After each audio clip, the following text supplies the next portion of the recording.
Hi, everyone. Welcome to The Corner. It's great to have you here. It's great to be with Lolita, my friend here. We're in the second week of Advent, and before we get into your message, which was great, a couple announcements. The first is more of an apology. 2 weeks ago, I said very excitedly, very enthusiastically, I endorsed Daryl's book on Advent. I said we're going to have copies available. You can get them on Sundays. People were very excited, and I was very enthusiastic. Yeah. We are working on getting copies. We don't have them yet. Some of you have been asking on Sundays. You've been asking your small group pastors. You can get it on Amazon at any time. Okay. But we're working to get copies at our services. Okay. So look forward to that. And I apologize that I spoke out of turn. And so that's announcement one. Maybe did we just sell all out of them right away? No, that would be nice. Okay. We literally just didn't have them all here. Should just say yes. We're working on it right now. And then next Advent season, there'll be... We're going to have we'll have lots of extras. It'll be newly designed, and there's going to be hundreds floating around. So look forward to that. 1 year from now, we'll definitely have the books. Okay. Okay, moving on. We are still in our 21 days of generosity. Right. I just want to thank you for going on this journey of generosity as we talk about partnering with God in our finances. I know it can be kind of a tricky conversation sometimes, but the way the community's just leaned in and engaged and even gotten excited about it has been so beautiful to witness and to watch. And in the next little while, we'll tell you how much was raised, and 100% of it is going to these organizations or to seeding these new initiatives in the church. And we're just thrilled about that. It's awesome. Super exciting. Yes. Okay. So those are the announcements I'm going to give right now. One more. Great. And that is Christmas Eve services are going to be happening at 5 p.m., 6:30 p.m., and 8 p.m. The 5 p.m. service is a family service. There's going to be kids. It's going to be shorter. It's going to be a little bit different, more energy. Whereas the 6:30 and the 8, it'll be more kind of moody, more contemplative, you know. Can't wait for both those services. Yeah. I'm going to all of them. Okay. So I'm excited. That makes sense. Okay, great. Well, now I'm going to throw to you. Okay. You preached. Yes. And why don't you tell us just the scripture you spoke on first, and then give us a bit of a recap of the message. Sure. So it was Luke chapter 1, verses 26 through 38. That's the story of the angel Gabriel coming and telling Mary that she is going to have the Messiah. She's going to carry him, baby Jesus. And what was the second question? So short-term memory.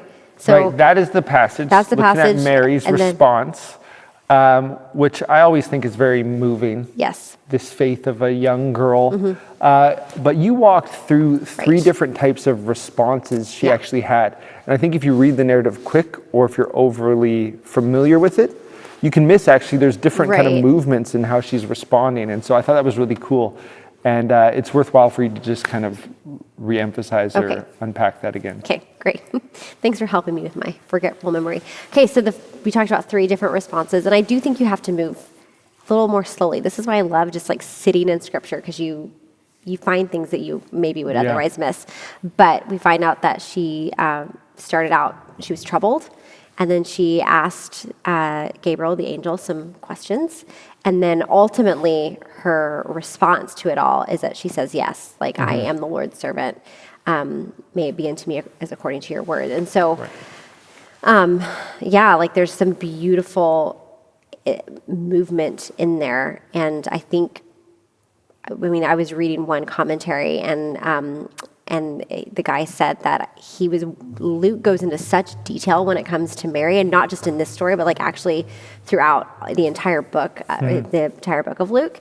And the question was why? Why does he go into so much detail as, when he wrote the narrative or the book of Luke? And I think part of this, when it comes to Mary anyways, is that it's to show how she responds, and it gives an indication for how we're to respond. And I love her story, and like just to actually keep reading beyond this, how she keeps responding in these different situations. Like her responses to all of the implications of Jesus's life beyond this story are really, really beautiful, and they always seem just very appropriate. Yeah.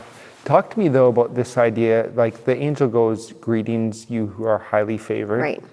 Elizabeth says the same thing, but she says, blessed are you. Yet Mary's first response is just greatly troubled, disturbed. Right. And yeah, I'd love you to just go a bit deeper into that. Yeah. He comes and tells her that she's favored, but she doesn't feel favored. It says that she felt troubled. She doesn't say, well, I'm greatly troubled. She just says that she felt it. And so as I kind of shared in the message, like there's this thing, I think, where the favor of the Lord, I don't know if it's just culturally or what it is, but like we've been pitched this sort of narrative that says that the favor of God just always feels awesome. And I was, I love those times and I wish it were true all the time. Right. But I have lived enough life to know that, sometimes when God has called me to do things that have felt favorable, that has come with some hard costs, like having to lay some stuff down, having to say no to other things.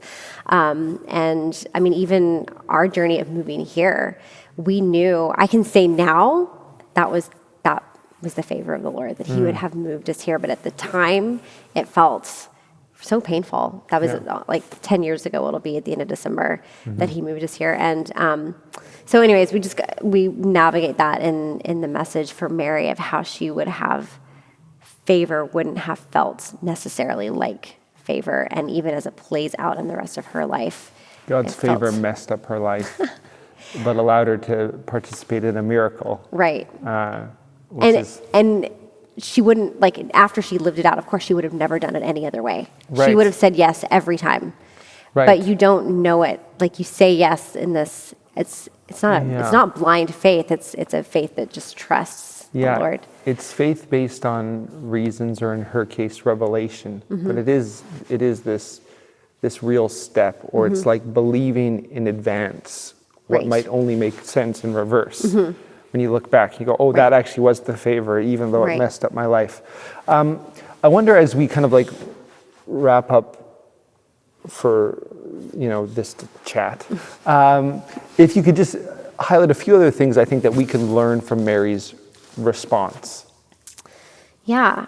Well, I love that it's not, the story doesn't say that the angel showed up to her and tells her this, and she's just like, yes. That we actually see her go through a process of like reasoning and asking questions and processing. And so that is one thing for me that I love, that she had a meaningful, like, she walked through this, which is I think good indicator, and kind of frees us, especially for people who maybe are having to, like, who do hear the news of Jesus and their immediate reaction isn't just to run to the altar, and I know people like that who are very intellectual, and they're thinking through this, like they are working through it. And I think the story of Mary gives us permission to do that. But secondly, I say it quite a few times, I think, in the message, and I think this would be the hope that when I read the story, I have it now like written in the margins of the Bible, of my Bible, next to this story, but she is the first person who hears that Jesus has come and that he is the Messiah, and all, the hope that the world has been waiting for, the people of Israel have been praying to come. And so she hears this news, and she has to decide what she'll do with Jesus, and therefore we have to decide what we will do now that we've heard the news. Like, we can't unhear it. We know, we've heard. Now we've been entrusted with something, and we have to make a decision what we will do with him. And so, in hopes we'd respond, like Mary did. Yes. Where she just says, let it be to me as your word says. Yes. It's my paraphrase. It's my translation. It's a good one. And then she says, I'm the Lord's servant. This posture of just being the servant. Right. Let it be done to me as you will. It's such a powerful response. Well, we're going to throw to small group pastors, discussion leaders. There's questions for you to dive into as you reflect on this remarkable young woman, Mary, and her response to Jesus, his advent, and good news coming to the world, and what it means for us in our lives, and as we walk this out as a community. And so, any final words? No, just No. I have nothing. no Trying to final think of words. something funny, but I got Quick, nothing. fun family tradition at Christmas time.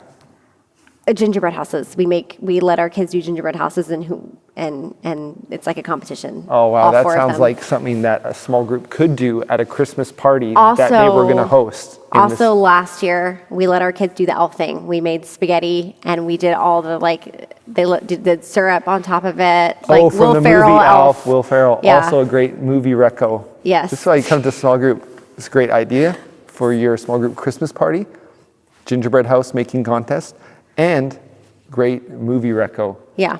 Will Ferrell. The eating of the spaghetti filled with sugar, they loved it at first and did not go over well within 5 minutes. So Yeah, I wouldn't exactly. recommend that, but Well, there's a lesson there Yeah. for us all. Have a good night. How long is that? too long.